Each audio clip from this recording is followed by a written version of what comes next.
Karen from White Willow, and I kind of wanted to go over today with you some healthy snacks that can last for a good while if they're dehydrated. So I'm going to take zucchini today. I've done apples, I've done pears, we've done sweet potatoes and tomatoes. We're going to go ahead and do some zucchini. I did some yesterday and they turned out really delicious, so I thought I'd show everybody just real quick how to go ahead and dehydrate some zucchini. I do have a dehydrator, and that's up to you about how expensive you want to go with the dehydrator. I used a 9-tray dehydrator, and about 3 to 4 zucchini take up the entire 9 trays. So we'll kind of go over how that lays out on the trays. So I'll go ahead and just start chopping these up. I use this little dispenser tray for compost. So I take it and put it in my compost bins. We'll talk a little bit more about that. So I'm going to shred all the zucchini just lightly. It doesn't have to be perfect.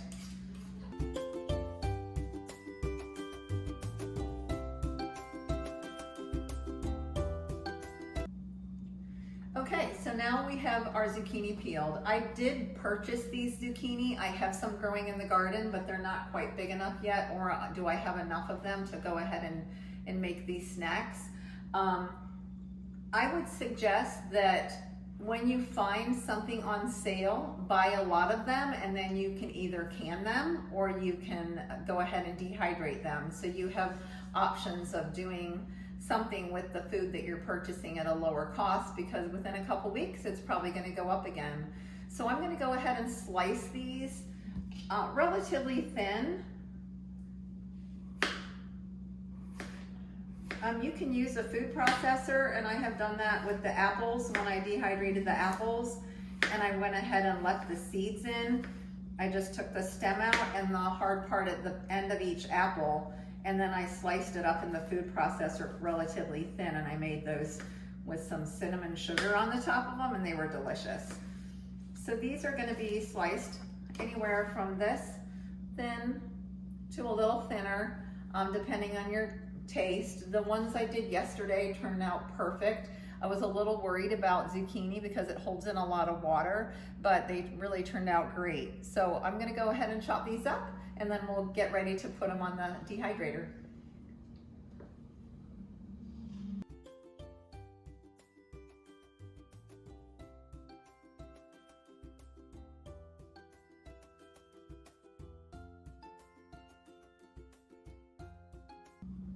Okay, so we have our zucchini chopped up here. I have all the loose ends and the compost pieces ready here. I have different slices, so of course they're not all perfect.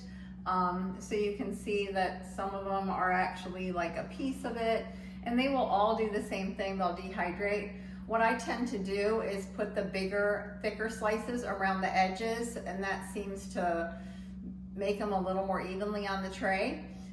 So we'll go ahead and show you the dehydrating unit that I have, and you can kind of check out the prices below in the comments. So this is my dehydrator. I really thought I was buying a smaller unit and ended up buying the 9 tray unit, and I'm super glad I did, because I can produce a lot more snacks in a shorter period of time. So the tray comes up. This is an Ivation. These are the trays. We're going to go ahead and lay them out.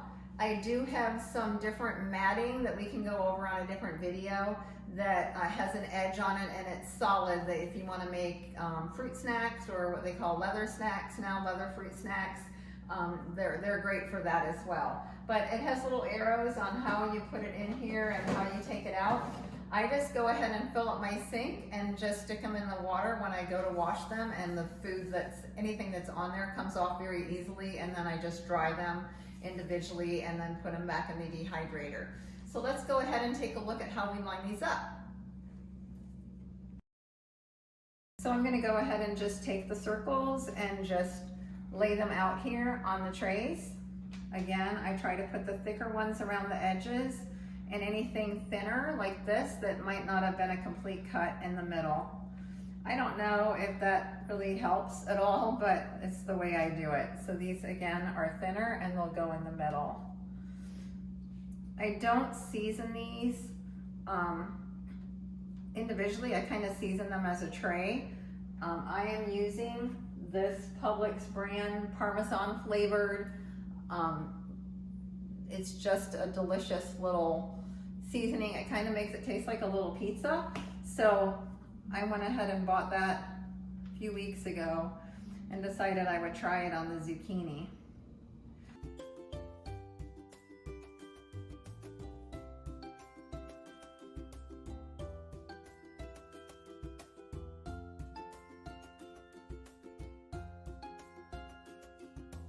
We have all the trays completed. I went ahead and took the compost out of the sink because this is where I'm going to season them, and you can't have anything unnatural in your compost. So I'm just going to set this aside, and when we season it, we'll go ahead and do it over the sink. I go ahead and wet some paper towels down here just to kind of catch the seasoning so it doesn't all go down the drain and clog it all up. Now what I like to do is do 3 at a time. And it does fall underneath and get the other trays a little bit, so then you don't end up having to use as much seasoning. You can tell that the little bottom layer got a little bit there. So now we have everything on its trays, and we're going to go ahead and put it in the dehydrator. So come on over. So they're all kind of spaced apart. Try to keep nothing touching.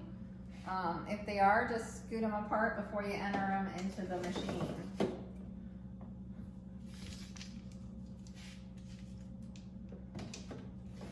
They have little arrows on the tray, and it kind of shows you which direction to put the tray in, which I have tried to put it in the other way and it doesn't work. So you want to do it this way.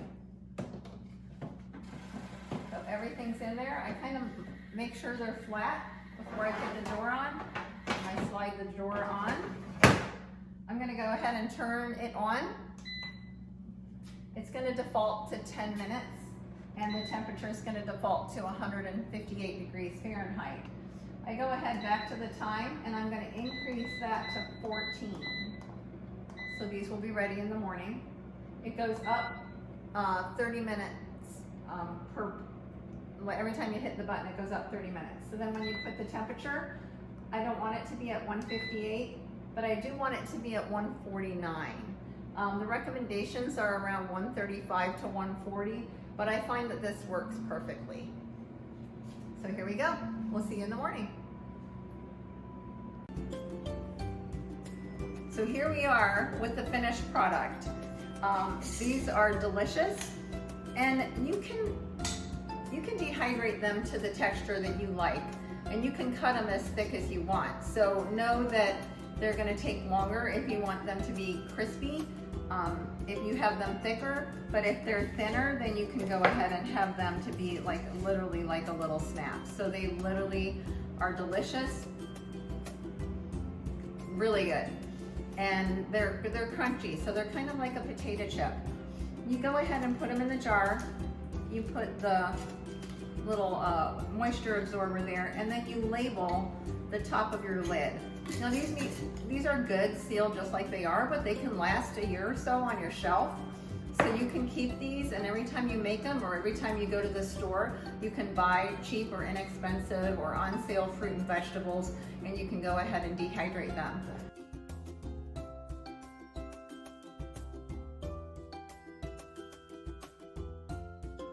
But a real simple snack, and then very healthy for you and your family. So this is White Willow signing out. Thank you for watching.